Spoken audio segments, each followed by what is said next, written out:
what is wrong in propounding the concept of an Indic identity? Why is an Indic identity necessary in the first place?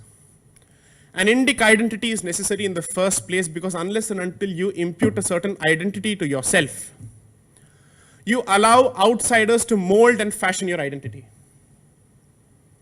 So today it is possible for anybody to get away with this nonsensical statement that India has always been a land of immigrants, and therefore there is absolutely no problem in having a second wave of immigration, regardless of what those hues may be, regardless of their origins, and what the implications could be for the future. This has been the nonsensical statement or narrative that's being peddled.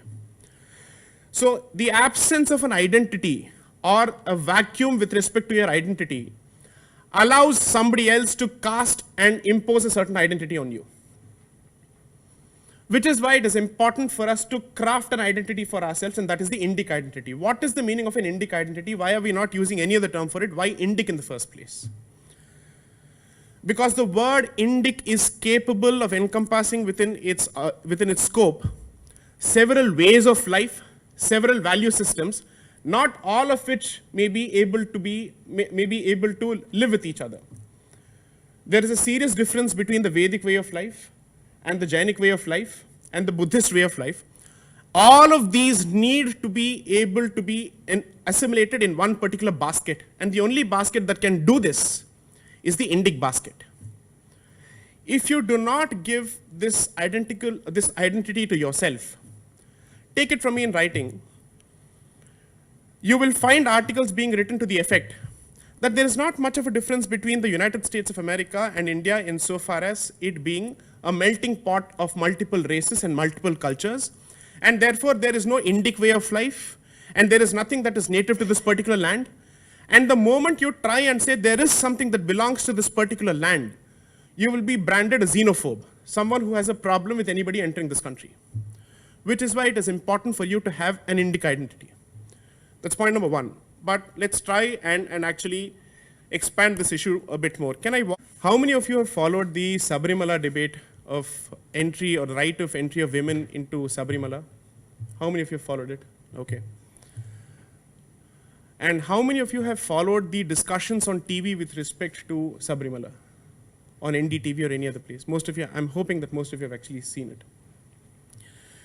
There is always a tendency to pit Hindu religious institutions against women and give the distinct impression that by default, Hindu religious institutions are patriarchal in nature and women are treated as inferior or second-grade institutions, and that's the manner in which this discussion goes about. Why is this important and what is the significance of this is this. Every discussion that you view on television or any platform which has a fair amount of impact or a fair amount of access is to a normal person independent of somebody's ideology. Most people who read newspapers or who watch news do not understand that the person who's peddling that particular news or who's actually pushing that particular narrative has a certain agenda. Consequently, it comes to a point that unless and until you're in a position to have access to an ecosystem that ventilates your point of view or pushes your agenda, you will always be in a position where you'll be seen as a minority, as a fringe, or as a non-intellectual base. How many of you associate,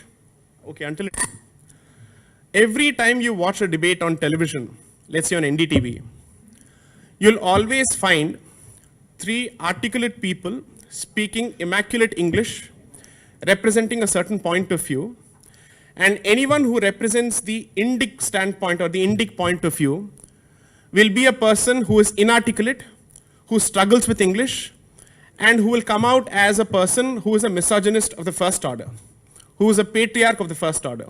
Have you wondered why this is the case? This is simply because, in my limited experience when I've taken part in NDTV debates, I've seen that there is a calculated attempt to push a certain stereotype with respect to the Indic point of view, and we are also partly responsible for this. You speak of gay rights, you speak of tribal rights, or you speak of rights of women. The Indic standpoint is never there at all. The Indic position never finds any ventilation at all. You're not seen. Yeah. Yes, they decide. So this is what I would, right. There's a reason for it. There's a reason for it. If I know for a fact that I'm going to be outnumbered in a discussion with people from the other side of the ideological fence, it's all the more reason for me to go there. Otherwise, the impression that most audience will get is that this is the only point of view that exists and there is no alternative point of view. Notwithstanding the fact that I'll be isolated or I will be a minority voice as far as that particular discussion is concerned, I'm hoping that people get to hear even my point of view before they form an opinion on that particular issue. I understand. Now, right. It's here. I'll put it this way. I may call a certain person knowing fully well that he is going to be inarticulate and he will succeed or he will help me pushing a certain point of view that these are the people and these people fundamentally represent a sample which is inarticulate. But I can't stop a person who wants to appear before a television channel to put forth his point of view, notwithstanding the fact that he knows for a fact that he is not the best person to represent that point of view. Ultimately, it boils down to one thing. I need to be absolutely aware of the fact that am I the right person to represent a certain point of view on a public platform? If I am not articulate enough, or if I don't have the skill set, or if I'm not informed as far as that particular issue is concerned, I must desist from going there because I'm not just hurting my own reputation, I'm also hurting the reputation of the position that I stand for. Unfortunately, there's nothing that you can do. You can't stop people from appearing on television studios.